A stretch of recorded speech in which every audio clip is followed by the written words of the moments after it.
Welcome to eClass IAS academy. So Indian polity, இந்தியாவில் அரசியலமைப்பு. இந்த கிளாஸில் வந்து சிட்டிசன்ஷிப்போட செகண்ட் கிளாஸ், லாஸ்ட் கிளாஸோட கண்டினியூஷன் வந்து இந்த கிளாஸில் பார்க்கலாம். ஸோ லாஸ்ட் கிளாஸில் வந்து குடியுரிமை, குடியுரிமை எதுக்கெல்லாம் தேவை அப்படிங்கிற விஷயம் பார்த்தோம். அப்புறம் இந்தியன் கான்ஸ்டியூஷனில் அந்த ஆர்டிகல் 5லேருந்து ஆர்டிகல் 11 வரைக்கும், ஆர்டிகல் 5லேருந்து ஆர்டிகல் 11 வரைக்கும் பார்த்தீங்க அப்படின்னா கான்ஸ்டியூஷன் என்ன குறிப்பிட்டிருக்காங்க சிட்டிசன்ஷிப்பை பற்றி அப்படிங்கிற விஷயம் வந்து பார்த்தோம். கான்ஸ்டியூஷன் அமலுக்கு வரும்போது வரைக்கும் கான்ஸ்டியூஷன்ல சொல்லிருச்சு. அதுக்கப்புறம் என்ன அப்படிங்கிறத பார்லிமெண்ட் கிட்ட விட்டுருச்சு.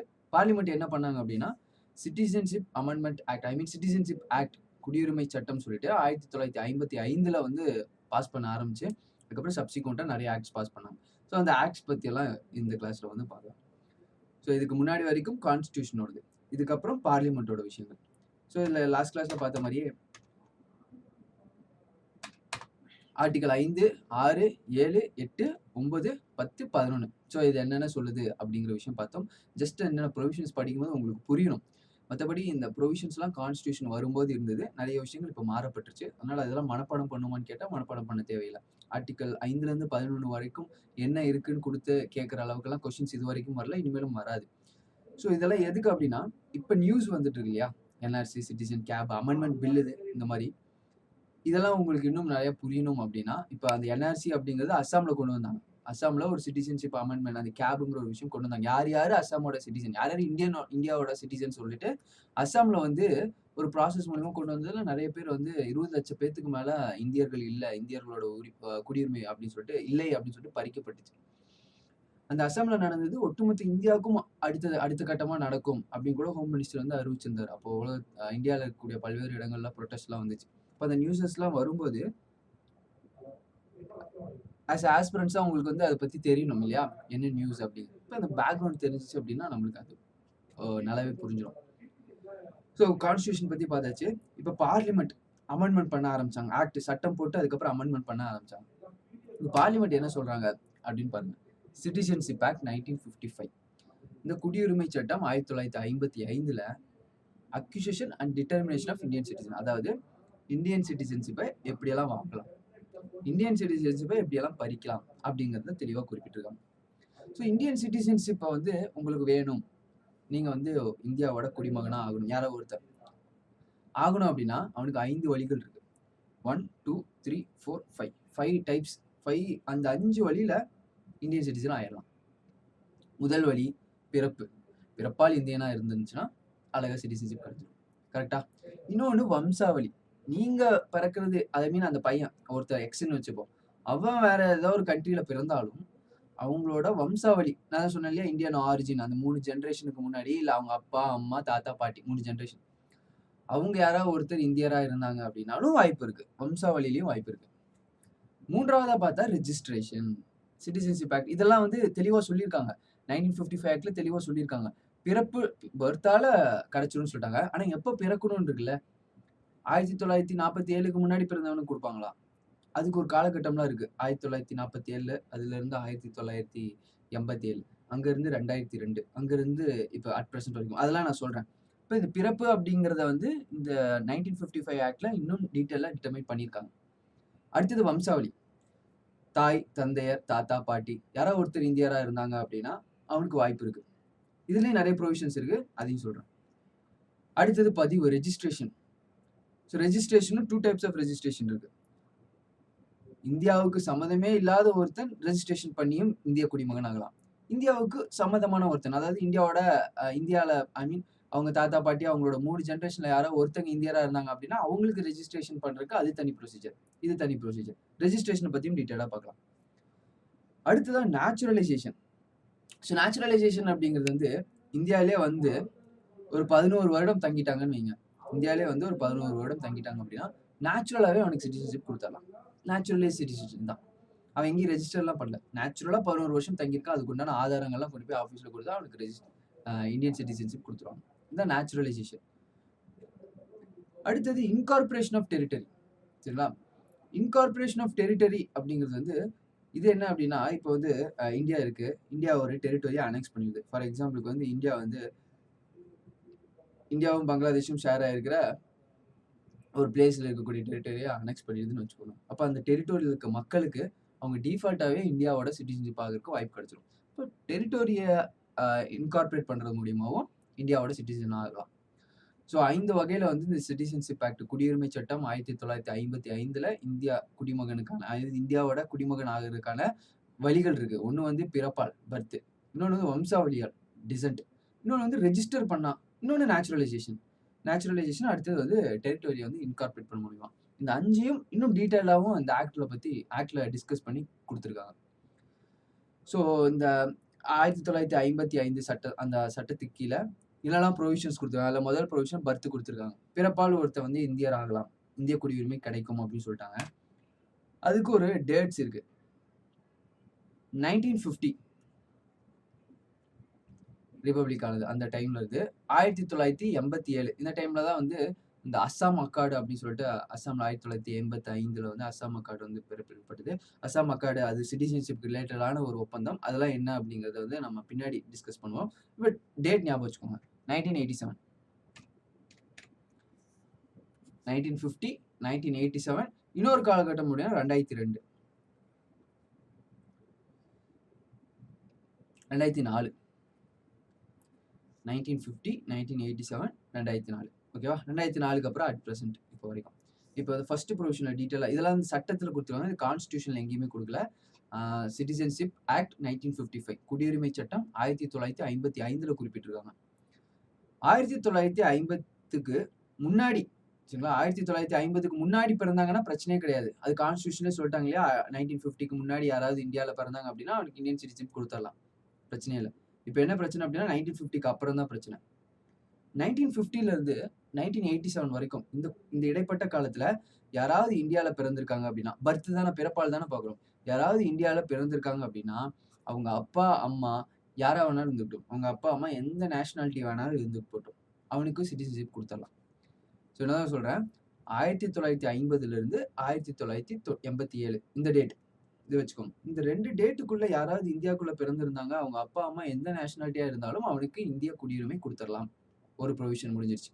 அடுத்தது 1987ல இருந்து 2004 இதுக்குள்ள பாத்தீங்க அப்படின்னா இதே மாதிரிதான். பிறப்பால் யாராவது ஒருத்தன் பிறந்துட்டான், அவனோட அப்பா இல்ல அம்மா 2 பேர்ல யாரோ ஒருத்தர் இந்தியரா இருந்தாங்க அப்படின்னா அவனுக்கு சிட்டிசன்ஷிப் கொடுத்துடலாம். ரெண்டாவது ப்ரொவிஷன் சிம்பிள்.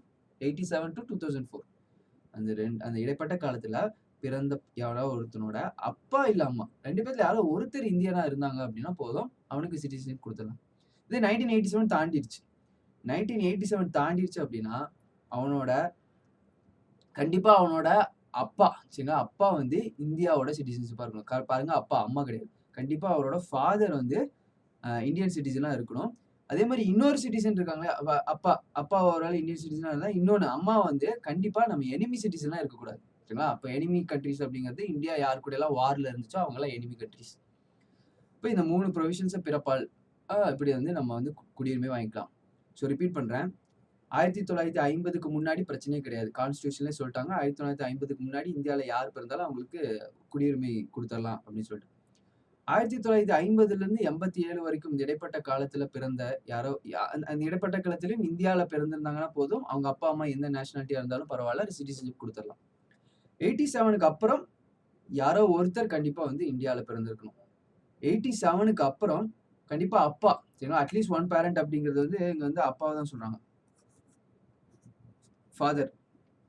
ஃபாதர் வந்து இந்தியன் சிட்டிசனா இருக்கணும். அதே மாதிரி இன்னொரு பேரண்ட் இருக்காங்க பார்த்தீங்கன்னா, அவங்க கண்டிப்பா எனிமி சிட்டிசனா இருக்கக்கூடாது. ஸோ இந்த 3 கண்டிஷனும் சாட்டிஸ்ஃபை ஆகுற மாதிரி இந்த 1955ல அந்த சட்டம் சிட்டிசன்ஷிப் ஆக்ட்ல வந்து குறிப்பிட்டிருக்காங்க. பிறப்பால் யாரெல்லாம் வந்து இந்தியாவோட குடிமகன் ஆகலாம் அப்படின்னு சொல்லிட்டு. அடுத்ததா ரெஜிஸ்ட்ரேஷன் பதிவு செய்வதன் மூலம். ஸோ அந்த டேட்ஸ் எல்லாம் வந்து கன்ஃபியூசிங்லாம் இல்லை. ஒரே ஒரு 3 டேட்டு தான். இந்த பிறப்ப சிட்டிசன்ஷிப்பா இருக்கு. 3 டேட் தான். 50, 87, 2004 இந்த மாதிரி ஃப்ளோ சார்ட் மாதிரி போட்டுவாங்க.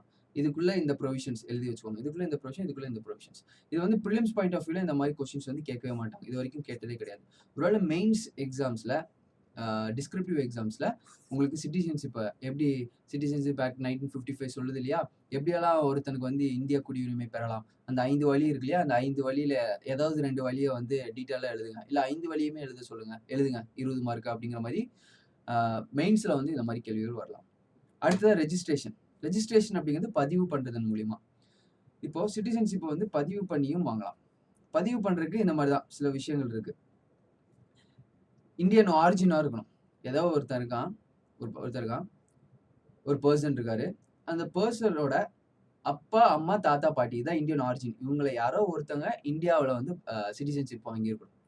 ஸோ அந்த மாதிரி யாரோ ஒருத்தங்க இருக்காங்க அப்படின்னா அவங்க 7 வருடம் இந்தியாவில் தொடர்ந்து இருந்தால் போதும் அவங்களுக்கு வந்து ரெஜிஸ்ட்ரேஷன் பண்ணி இந்தியாவோட சிட்டிசன்ஷிப் வாங்கிடலாம். ஸோ என்ன சொல்கிறேன், பை ரெஜிஸ்ட்ரேஷன் மூலிமா சிட்டிசன்ஷிப் வாங்குறது வந்து அவனோட இந்தியன் ஆரிஜினாக இருக்கணும். இந்தியன் ஆரிஜின் அப்படின்னா அவனோட வம்சாவளியில் யாரோ ஒருத்தர் இந்தியராக இருக்கணும். அப்படி இந்தியராக இருந்தாங்க அப்படின்னா வந்து அவன் 7 வருஷம் இந்தியாவில் தொடர்ந்து இருக்கணும். தொடர்ந்து அட் ஸ்ட்ரெச்சாக இருக்கணும். நடுவில் வெளிலெல்லாம் போயிட்டு வரக்கூடாது.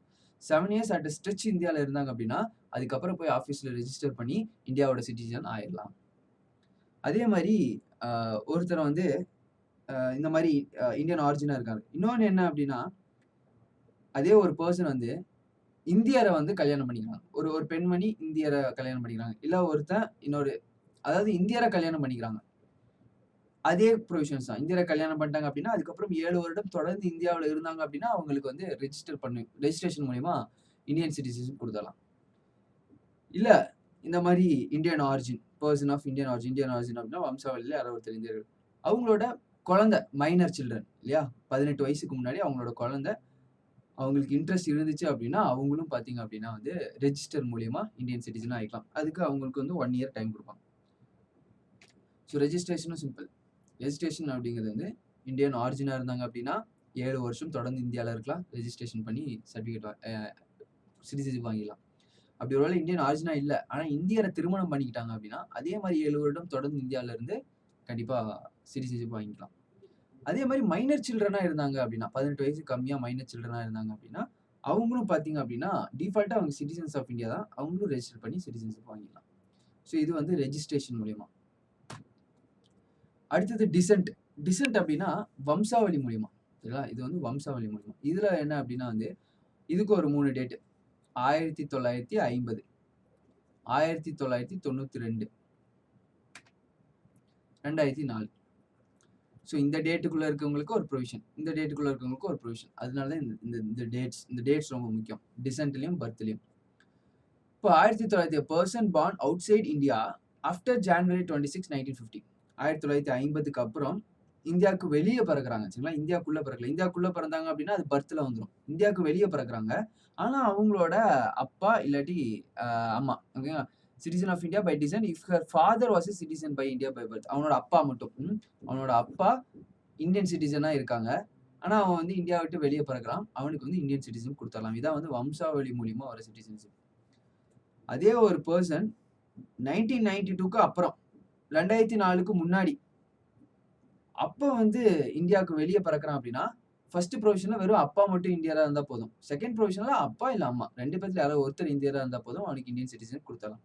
அதே மூணாவது 2004க்கு அப்புறம் இதே மாதிரி ஒரு பர்சன் வந்து அவுட் சைட் த இந்தியா பிறந்தாங்க அப்படின்னா வந்து அவனோட பேரண்ட்ஸ் வந்து டிக்ளேர் பண்ணும் அந்த மைனர் பிறந்த பையனுக்கு எந்த விதமான பாஸ்போர்ட்டும் இல்லை, எந்த கண்ட்ரியோட பாஸ்போர்ட்டும் இல்லை அப்படிங்கிறது ஒரு வருஷத்துக்குள்ள டிக்ளேர் பண்ணிட்டாங்க அப்படின்னா அவனுக்கும் பார்த்தீங்க அப்படின்னா இந்தியன் சிட்டிசன் கொடுத்தலாம். இதான் வம்சாவளியில் கிடைக்கக்கூடிய சிட்டிசன்ஷிப். இன்னொரு சொல்கிறேன், பை டிசென்ட்ல வந்து 1950, 92, 2004 இந்த 3 டேட். 1950க்கு அப்புறம் 92க்கு முன்னாடி இந்த டேட்டுக்குள்ள ஒருத்தன் இந்தியாவுக்கு வெளியே பிறக்கிறான், அவனோட அப்பா இந்தியன் சிட்டிசனாக இருக்காங்க, அவனுக்கு சிட்டிசன்ஷிப் கொடுத்துருங்க. 92க்கு அப்புறம் 2004க்கு முன்னாடி ஒருத்தர் இந்தியாவுக்கு வெளில பிறகுறான், அவனோட அப்பா இல்லை அம்மா 2 பேர்த்துல யாரோ ஒருத்தர் சிட்டிசனாக இருக்காங்க, அவனுக்கும் சிட்டிசன்ஷிப் கொடுத்துருங்க.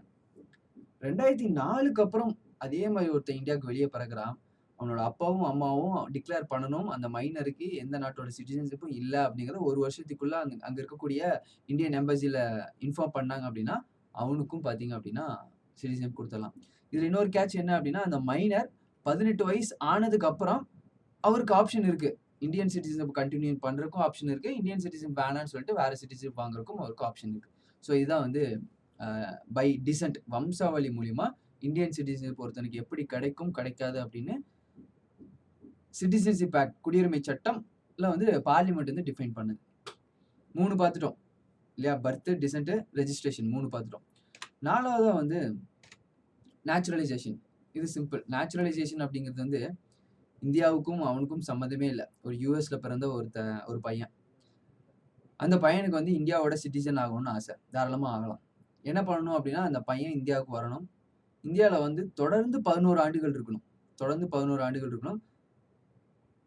அதாவது 11 ஆண்டுகள் இருக்கணும். நடுவுல அவன் வெளில போயிட்டு வந்தாலும் பரவால்ல. இப்ப 11 ஆண்டுகள்ல நடுவுல 1 வருஷம் அவன் வெளிய போயிட்டான் அப்படின்னா, அந்த 1 வருஷத்த மைனஸ் பண்ணிருவாங்க. 11 ஆண்டுகள் இந்தியால இருக்கணும். கடைசி 1 வருடம் கண்டிப்பா இந்தியால இருந்தே ஆகணும். கடைசி 12 மந்த்ஸ் என்ன பண்ணணும் அப்படின்னா, இந்தியால மட்டுமே இருக்கணும். இந்த மாரி கிரைட்டீரியாஸ சாட்டிஸ்ஃபை பண்ணிட்டான் அப்படின்னா, அவனுக்கு நேச்சுரலைசேஷன் மூலியமா என்ன பண்ணலாம் அப்படின்னா, அவனுக்கும் இந்தியன் சிட்டிசன்ஷிப் குடுத்துறலாம்.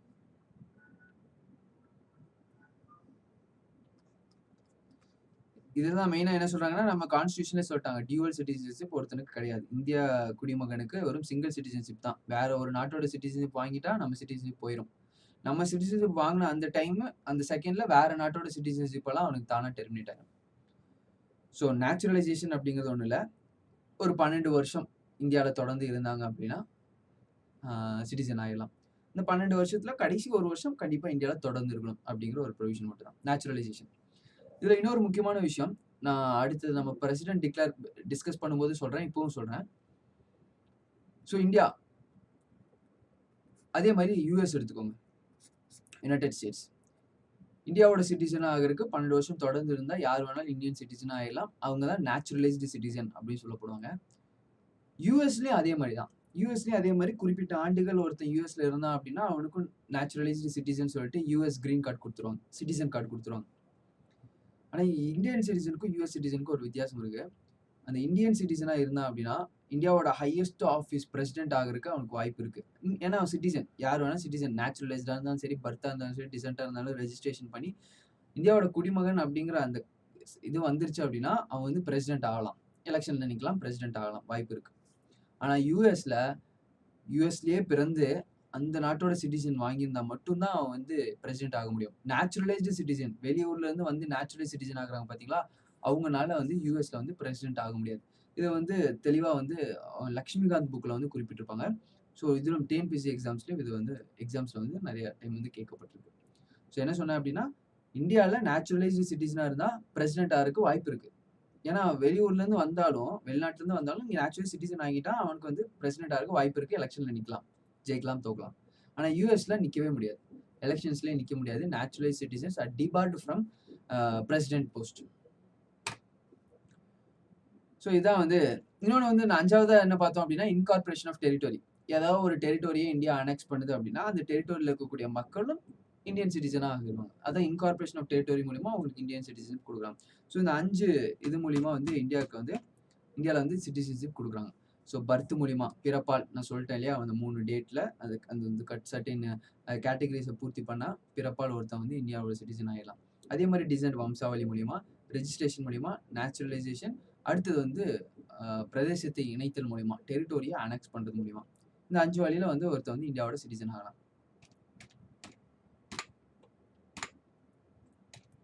அடுத்ததா வந்து லாஸ் ஆஃப் சிட்டிசன்ஷிப். குடியுரிமையை இழக்கும் 3 முறைகள். அதாவது ஒருத்தனுக்கு சிட்டிசன்ஷிப் குடுத்துட்டாங்க. சிட்டிசன்ஷிப் பறிக்கிறதுக்கும் பார்த்தீங்கன்னா, பார்லிமென்ட்க்கு உரிமை இருக்கு.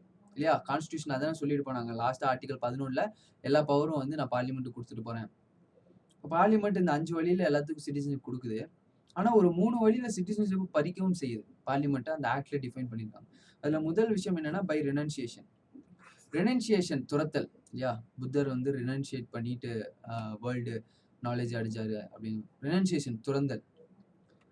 ஒருத்தன் வாலண்டியரா எனக்கு இந்த சிட்டிசன்ஷிப் வேணாம், இந்தியன் சிட்டிசன்ஷிப் வேணாம்னு சொல்லிட்டு வாலண்டியரா ரெனன்சியேஷன் குடுத்துட்டான் அப்படின்னா, அவன் வந்து இந்தியன் சிட்டிசன்ஷிப் அவன் வந்து depart from Indian holding Indian citizenship. இல்லையா? வாலண்டியரா குடுத்துட்டான் அப்படின்னா ஓகே, அக்செப்ட் பண்ணிப்பாங்க. அடுத்தது டெர்மினேஷன்.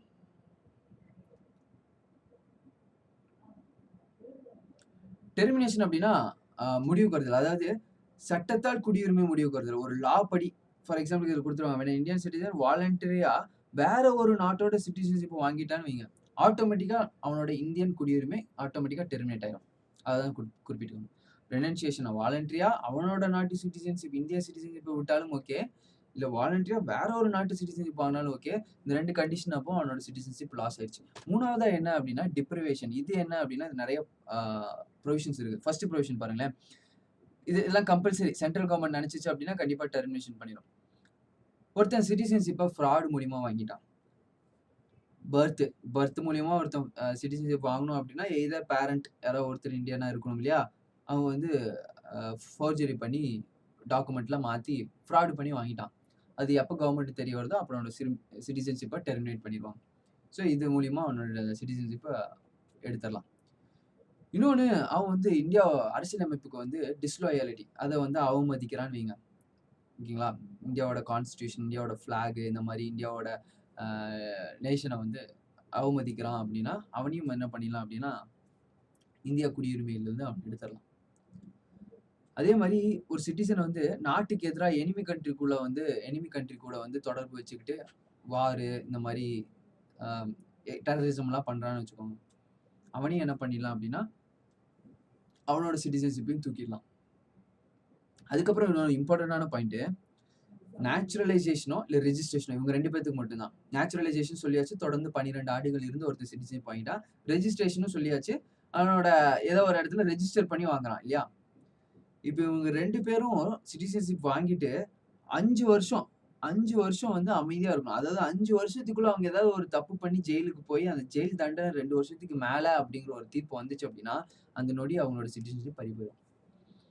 ஸோ நேச்சுரலைசேஷன்ல சிட்டிசன்ஷிப் வாங்கணும், ரெஜிஸ்ட்ரேஷன்ல சிட்டிசன்ஷிப் வாங்கினவங்களும் வாங்கி 5 வருடத்திற்குள்ள அவங்க ஏதோ ஒரு தப்பு பண்ணி ஜெயிலுக்கு போறாங்க. அந்த ஜெயில் தண்டனை 2 வருஷத்துக்கு மேல அப்படின்னா அவனுக்கு சிட்டிசன்ஷிப் மறுபடியும் வந்து பறி போயிரும். இந்தியன் கவர்ன்மெண்ட் அத எடுத்துரும். சிட்டிசன்ஷிப் அதே மாரி சிட்டிசன் வந்து யாரா வேணாலும் இருக்கட்டும். இப்ப நீங்களா இருக்கட்டும். 7 வருஷம் தொடர்ந்து இந்தியாவ விட்டு வெளிய போயிருக்கீங்க. எதுவும் இன்ஃபார்ம்லாம் பண்ணல. அங்க இருக்கக்கூடிய எம்பசில போயிட்டு வருஷம் வருஷம் ரெஜிஸ்டர் பண்ணணும். இல்ல அட்லீஸ்ட் 7 வருஷத்துக்கு ஒருக்கா ரெஜிஸ்டர் பண்ணணும். அப்படி ரெஜிஸ்டரே பண்ணல அப்படின்னா ஆட்டோமேட்டிக்கா உங்க சிட்டிசன்ஷிப் கேன்சல் ஆயிரும். ஸோ இதான் வந்து டெப்ரிவேஷன். இந்தியாவோட சிட்டிசன்ஷிப்ப டெப்ரிவ் பண்றதுக்கு இருக்கக்கூடிய ப்ரொவிஷன்ஸ். ஸோ பார்லிமெண்ட் வந்து ஒரு ஆக்ட் மூலியமா இந்த 3 விஷயத்த சொல்லியிருக்கு. ரெனன்சியேஷன், டெர்மினேஷன் இன்னொன்னு வந்து டெப்ரிவேஷன். இந்த 3 மூலியமா வந்து ஒருத்தனோட சிட்டிசன்ஷிப்ப வந்து எடுத்துடலாம். அதே மாரி இந்த சிட்டிசன்ஷிப் ஆக்ட் 1955ல போட்டது. அதுக்கப்புறம் 86ல ஒரு தடவ அமெண்ட் பண்ணாங்க. 2003ல ஒரு தடவ அமெண்ட் பண்ணாங்க. 2005ல ஒரு தடவ அமெண்ட் பண்ணியிருக்காங்க. 15, 19 லாஸ்ட்டா 2019ல அமெண்ட் பண்ணது தான் கேப்ன்னு சொல்லுவாங்க. இத வந்து gap புரொடெஸ்ட் constitutional amendment bill. Gap அப்படின்னு சொல்லிட்டு நெறைய இடங்கள்ல புரொடெஸ்ட் நடந்துச்சு இல்லையா? அதெல்லாம் இதுதான். ஸோ இது ஏன் புரொடெஸ்ட் ஆச்சு? இந்த பில்ல மட்டும் ஸ்பெசிஃபிக்கா எடுத்துட்டோம் அப்படின்னா, இந்த கான்ஸ்டிடியூஷனல் அமெண்ட்மென்ட் பில் 2019 பாஸ் ஆகுது. இதுவரைக்கும் இருந்த ப்ரொவிஷன்ஸ் இப்ப நம்ம பார்த்தோம் இல்லையா? மோர் ஆர் லெஸ் இந்த ப்ரொவிஷன்ஸ் தான். 1986 86லருந்து 86லருந்து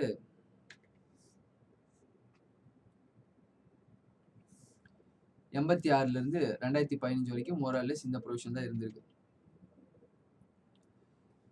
ஸோ இந்த கான்ஸ்டிடியூஷன் அமெண்ட்மென்ட் பில் 2019ல போட்ட பில் வந்து என்ன பண்ணிருக்கு அப்படின்னா, இந்த 1955ல போட்ட சப்சிக்வென்ட்டா அமெண்ட் பண்ண அந்த பில்ல அந்த ஆக்ட்ட வந்து அமெண்ட் பண்ணுது. திருத்தம் பண்ணுது.